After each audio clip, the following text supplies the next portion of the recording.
Oke, selamat pagi teman-teman, karena saya rekodnya pagi ya, tapi kalian melihat materi ini siang, sore, malam pun nggak apa-apa, karena kita masih pakai metode asinkronos. Melanjutkan materi sebelumnya, kita ada di mata kuliah keamanan dan perlindungan data. Ini di pertemuan 11-12, ini kita belajar tentang kebijakan keamanan data teman-teman. Karena seorang PMIK, seorang manajer ataupun kepala unit harus bisa memberi masukan kepada keamanan data juga. Jangan hanya mau terima jangan hanya mau terima jadi datanya seperti ini dari orang IT. Wah, itu Anda bakalan banyak ruginya teman-teman, dan Anda akan merugikan rumah sakit. Kenapa? Ruginya adalah bahwa kebijakan keamanan data itu ya harus dibuat oleh orang yang paham tentang data-data, tentang data kesehatan, tidak hanya orang yang paham tentang teknologinya saja. Orang IT hanya butuh analisis daripada segi IT-nya, mereka tidak paham tentang data kesehatannya seperti apa.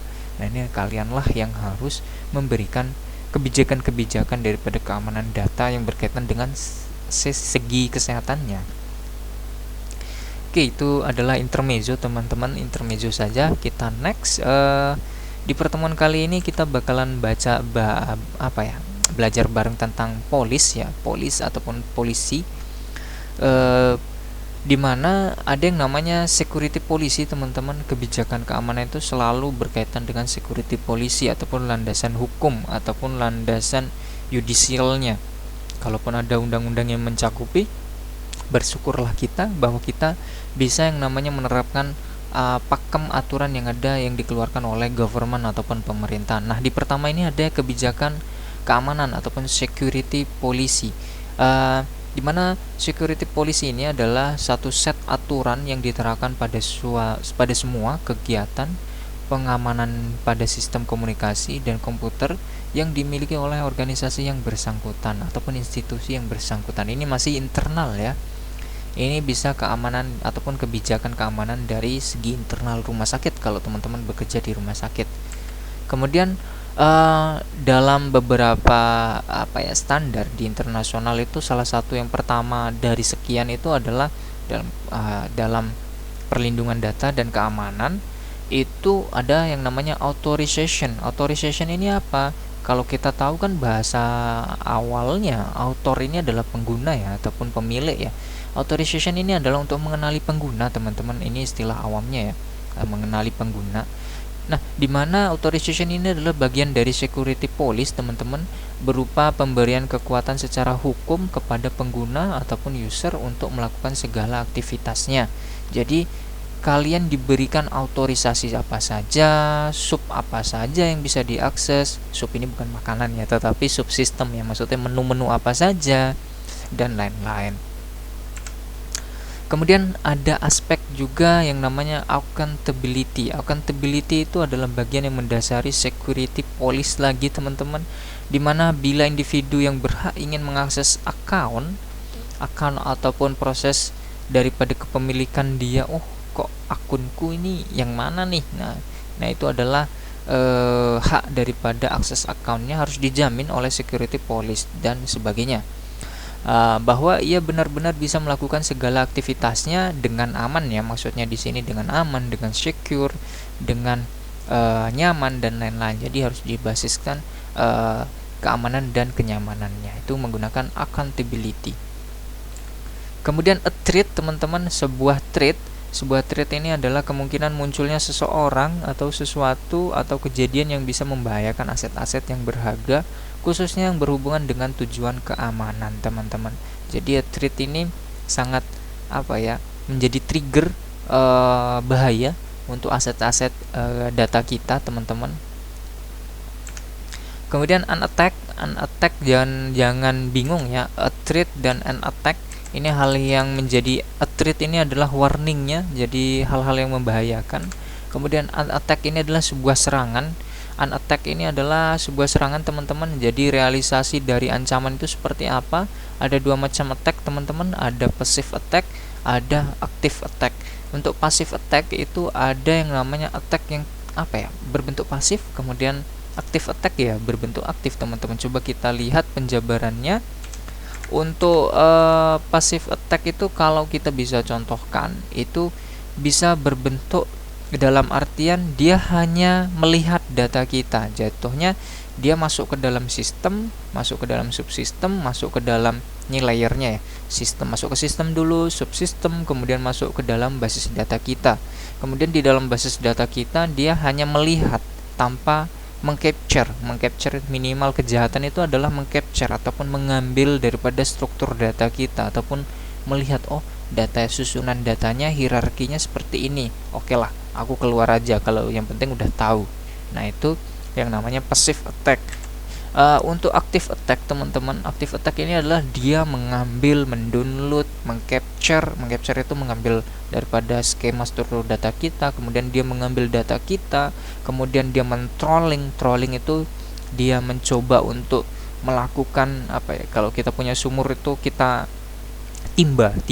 Jadi data itu ditimba, ini di trolling, diambil, kemudian ini adalah active attack namanya. Kemudian jejak-jejak daripada dia masuknya tadi ditutupi, dia keluar melalui pintu lain. Nah, ini adalah active attack teman-teman. Biasanya melakukan ini adalah hacker. Kalau yang pasif ini biasanya cracker teman-teman. Jadi ada cracker, ada hacker. Nah, itu dan itu pun dibagi menjadi dua.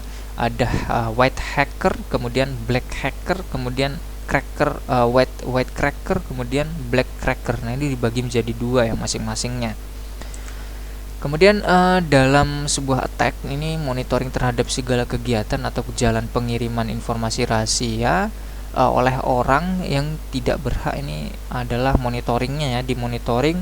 Apa yang dimonitoring? Yang dimonitoring jalannya ini maksudnya adalah route, kemudian node, kemudian ada istilah-istilah dalam IT itu yang namanya port, kemudian ada IP addressnya, IP portnya, kemudian ada kabelnya, IP kabel, kemudian ada banyak sektor-sektor daripada firewall namanya teman-teman, ada dinding pembatas defense ataupun pertahanan.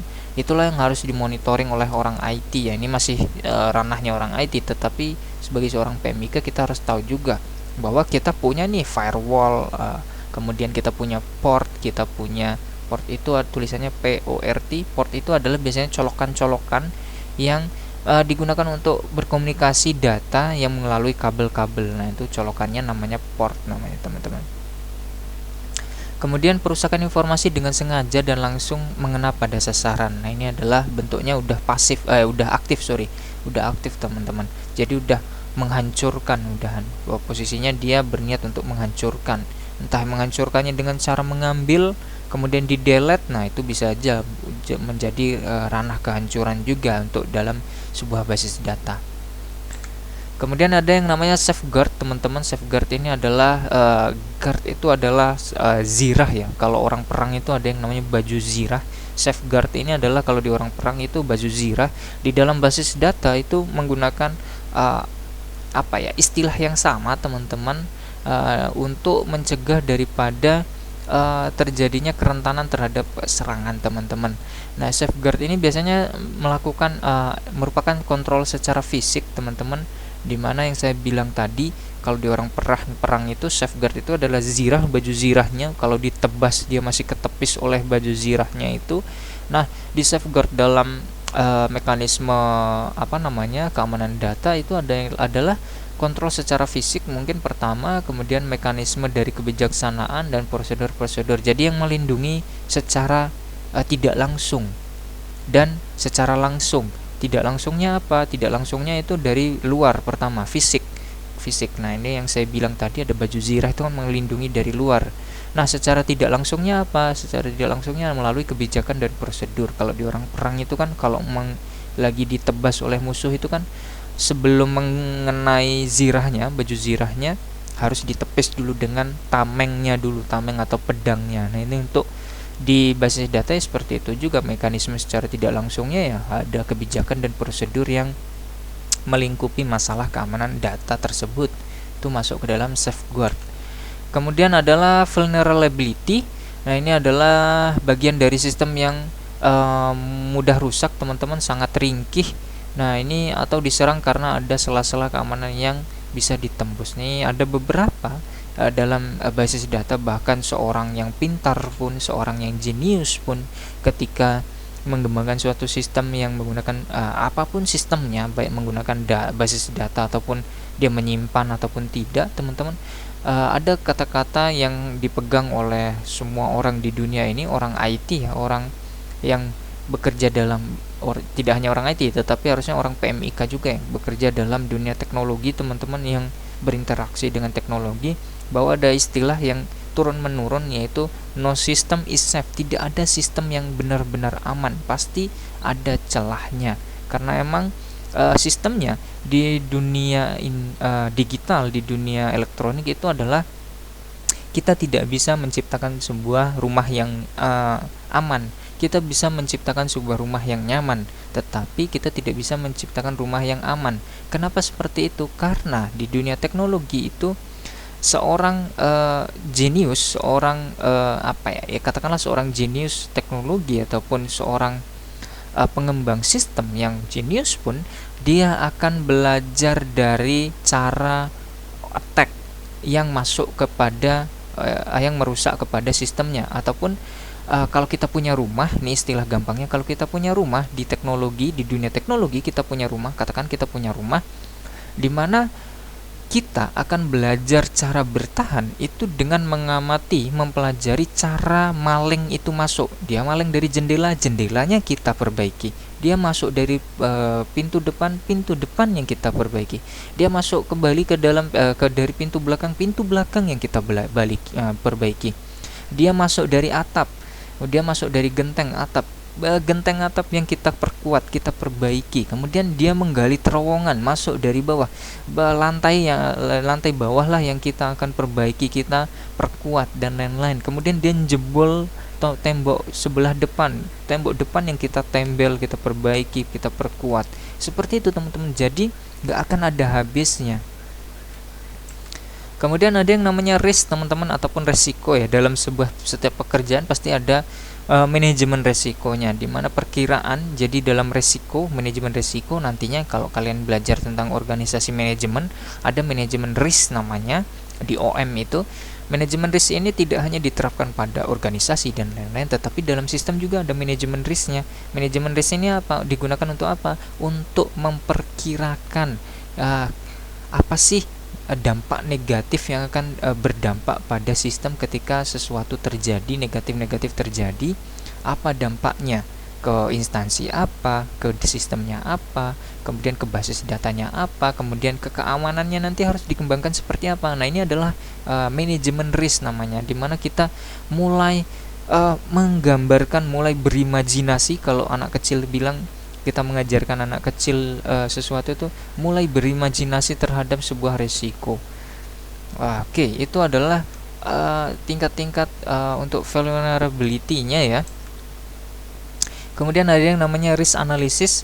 Balik lagi, risk analysis ini kalau kita menjadi sistem analis, teman-teman, yang pertama kita dahulukan adalah skema imajinatif dalam hal yang tersusun, maksudnya yang bisa dipertanggungjawabkan secara keilmuan ya.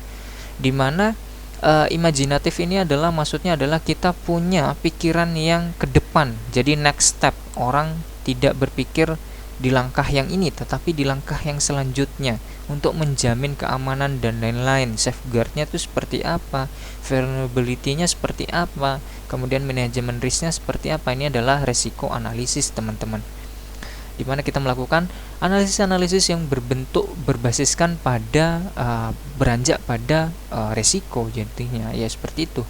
Kenapa seorang PMIK harus seperti itu? Ya jangan sampai nauzubillah min dzalik, ataupun jangan sampai amit-amitnya nanti ketika terjadi sesuatu hal yang negatif pada basis data yang kita punya, jangan sampai buah si malakama itu dilemparkan kepada kita, seorang PMIK, orang IT itu melemparkan kepada kita, ataupun jangan sampai kita melemparkan buah si malakama ketika terjadi dampak-dampak negatif, buah si malakamanya kita lemparkan kepada orang IT. Jangan sampai seperti itu, karena ketika itu terjadi maka akan yang terjadi yang namanya kehancuran dalam struktur organisasi, teman-teman, organisasi kerja, dimana ketika kehancuran struktur organisasi kerja ini terjadi, kehancurannya, maka masalah itu tidak akan timbul solusinya, tidak akan terjadi yang namanya solusi solve ataupun problem solve-nya tidak akan ditemukan itu teman-teman. Jadi ya seperti itu, ketika kita bekerja dengan melemparkan sesuatu kesalahan pada sebuah unit, walaupun itu adalah ranah lingkupnya, tetapi kan kita bertanggung jawab juga untuk memberikan masukan ataupun menyekemakan dari awal. Nah inilah kenapa orang PMIK itu harus mengikuti perkembangan ataupun mengikuti memfollow up terjadinya apa saja perkembangan yang ada di basis teknologi sistem yang kita gunakan. Kebijakan-kebijakan keamanan untuk operasional basis data teman-teman, ada kebijakan keamanan sistem, keamanan data, keamanan user, pengelolaan password, audit daripada sistem dan keamanannya, kemudian checklist. Checklist ini biasanya menggunakan istilah, kalau di keamanan data itu ada yang namanya checklist sum teman-teman. Checklist sum itu adalah, kita tahu bahwa di Excel itu ada metode sum. Sum itu adalah untuk menghitung total ataupun kita bisa drag and drop. Kita tarik dari data 1 sampai 1000, kita sum, datanya akan terhitung. Nah ini adalah checklist sum. Itu biasanya kalau di keamanan data ada yang namanya checklist sum, itu digunakan untuk mengakumulasi ataupun menghitung kira-kira data yang keluar itu berapa, data yang masuk itu berapa, transaksi data itu terhitung. Jadi pasti dalam teknologi itu tidak dikenal ilmu kira-kira teman-teman, tapi dikenalnya adalah ilmu pasti. Data keluar harus sama dengan data masuk. Kalau ada data keluar tidak sama dengan data masuk, ataupun ada data yang tercecer, berarti ada paket yang rusak. Paket ini bukan paket Shopee ya, tapi ini paket data maksudnya teman-teman. Yang paket data A tadi dilingkupi, dikasih kunci, dikunci. Nah itu adalah paket data namanya. Oke, itu kebijakan-kebijakan ini teman-teman ada 6 ya, ada 6 yang saya berikan, coba ditelaah lagi nanti ya. Kemudian kebijakan keamanan sistem, pengolahan user basis data, kemudian autentikasi user, keamanan sistem operasi ataupun baik itu kita menggunakan Windows 10, 11, entah itu nanti 12 dan lain-lain nantinya.